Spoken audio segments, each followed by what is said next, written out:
masayang araw po. Yan, nakalabas na ang ating mga alagang tupa at kambing. At dumating na rin po yung ating in-order na panambak na yung pinong bato. Yan po yung aalis pag binabibro yung buhangin at yung pinong buhangin na lang ang matitira. Kaya kahapon po dumating, binakuran namin yung gilid ng nakasandbag na yan rin pong batong yan para hindi po kumalat. Kasi po, kaya kita nyo, pinupuntahan ng kambing, nasampa rin po yung mga aso, kakalat, sayang po siya. So yan po yung ating gagamiting panambak. Kita po, may bawas na. Isinasako, sakay po namin dun sa gariton. Hila ng traktora yung gariton para hindi po mabigat ang pagtutulak.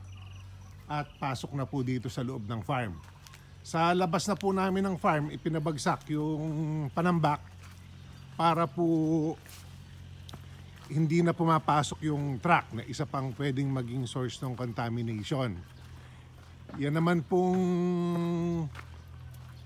waste material na yon, safe na pong gamitin dahil na-stack na po sa site ng Vibro. Hindi naman po bagong salok na buhangin yan, galing sa sapa.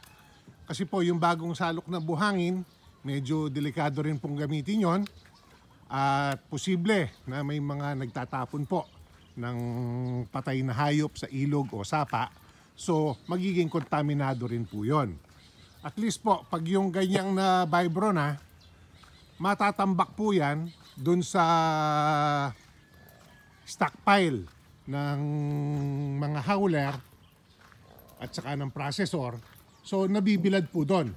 So yung virus mamamatay na dahil sa bilad sa araw. So yan po, naisakay na sa traktora itong mga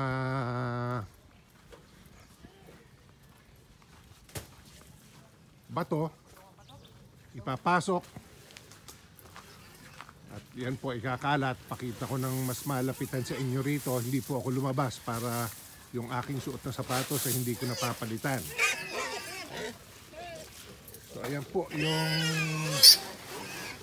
material. So hindi na po madaling anurin ng tubig yan dahil malalaki ang kanyang butil. Markapalan mo ng kaunti. Pati yung lapad. Hindi yung tabi lang ng pakainan mismo.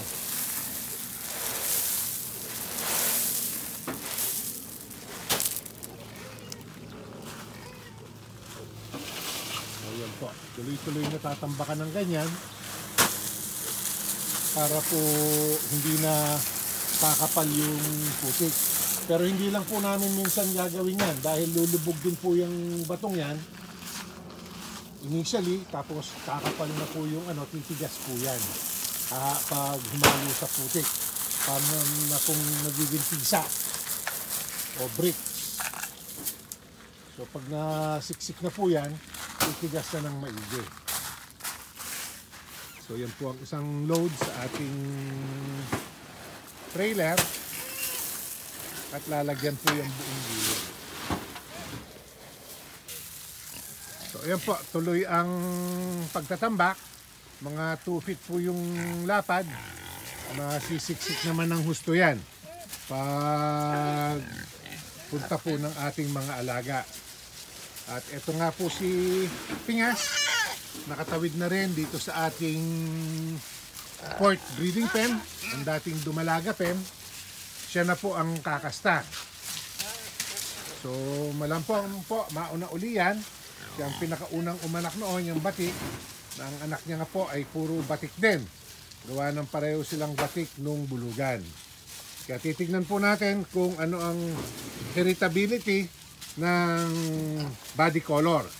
Ngayon pong itim naman ang gagamitin natin. Pero ito pong itim na ito ay may lahi ring Berkshire. Dahil kapatid niya po yung ginamit nating bulugan na QB Cross Berkshire. So dito naman po yung ating mga palakihan. tignan natin yung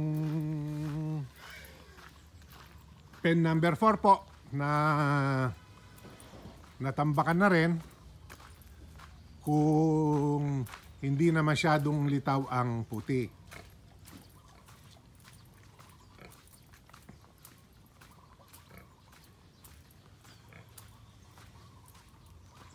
Yan. So lahat po ng ating kulungan ay tatambakan natin dahil sabi nga po ng Pag-asa, late August, September, October ay posible nang mag-umpisa ang La Nina.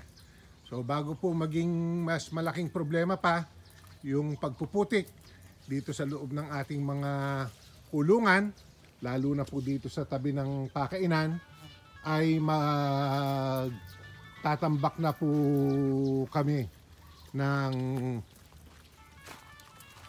bato para po ma-minimize ang putik. So ito po yung ating pen number 4 na ito. Utang po muna dito sa labas. Yan, binuhay po uli nila itong kanal dahil nga po inaagos yung dati nating itinambak na buhangin. Kaya po madaling nagbabara yung tubig. Ngayon po, yan, bato na ang ating itinambak. Hopefully po, mag-i-stay na yan, di na masyado lulubog dahil marami na pong buhangin ang nasa ilalim ng batong ito. Pero titignan po natin kung kailangan pa o order po ulit tayo ng bato para makapagtambak tayo sa lahat ng kailangang linisan. So ayan po ang ating natambakan na. Bagong tambak pa lang po ito ngayong umaga. Kahapon po naglagay na ng kaunti. Tapos makapal-kapal pa rin yung putik. Kaya sabi ko nga dagdagan pa. Yan po. Nalagyan na. Titignan po natin. Pag hindi na lumubog masyado, yun na lang pong mga area na yon na nagpuputik pa ang ating lalagyan. Yung sa labas naman po, kahit na magputik, okay lang. Pinoprotektahan lang natin talaga itong lugar ng pakainan para at least, ayan po, kulay sapal pa naman itong ating pakain, pero medyo nag-dark rin po ang kulay niya. Ito pong kulungan ng mga inahin, ating second breeding pen, nakapagtambak na sila ng kaunti. Ito naman po kasi ay hinukay ng hinukay ng ating mga alaga kaya lumalim. So tatambakan din po namin yan para po hindi naman matibag yung ating pakainan. So uunahin lang po natin yung mga grabing pakainan kasi at least ito po mataas at malaki naman yung mga inahin kaya abot pa rin nila yung pakainan. Pero lahat pong yan ay tatambakan natin para makaiwas sa putik. Pati po itong lugar na kinudkod nila noon, kaya po lumalim, ang ginawa ni Lito, tinambakan po ng malalaking tipak ng bato. Yan po yung aming mga binasag na hollow block sa gilid ng building. Ilalabas na po namin yan dahil napansin ko po na kuminsan hirap din sa pagdaan yung ating mga alaga dyan. So delikado pong mapilayan sila, may panambak na rin lang tayo. Yun na pong panambak ang ating gagamitin. Ito rin pong pangharang na nakatayo ay paalis ko na yan para po both sides na pupuntahan yung inuman. 20 plus po, kulang sa 30. Alam ko yung biik natin dito. Ayan po sila.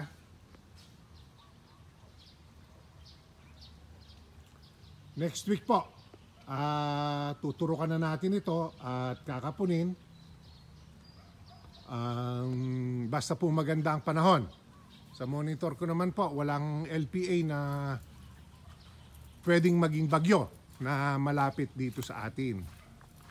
So isasabay na rin po natin paggawa next week yung 4 dito sa original area.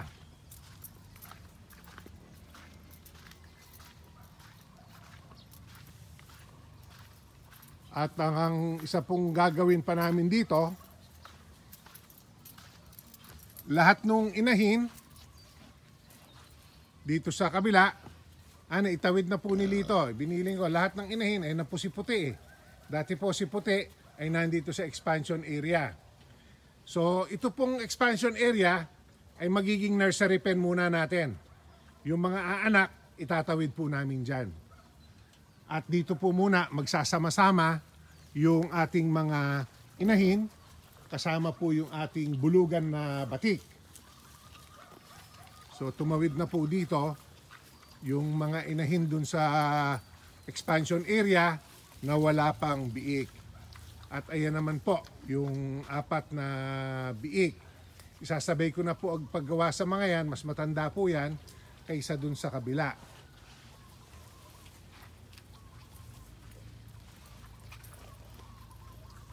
Ayan po. May kaunting tambak na rin ang area dito para po malinis na nga yung magiging pakainan nila. Hindi na po masyadong magpuputik ang ating pagkain. Gawa po ng hindi mangingibabaw sa mga bato yung mga putik. So yan po yung bulugan. Naitawid na natin si Batik dito. Dito po muna ang kanyang magiging area. Kasama niya po yung ating mga inahin. So yan po ang aking sharing uli ngayong araw. Kasama po ang pen maintenance at ang ating mga balak na gawin sa 4A Animal Farm. Maraming salamat po sa inyong parating pagsama. Please share, like, and subscribe.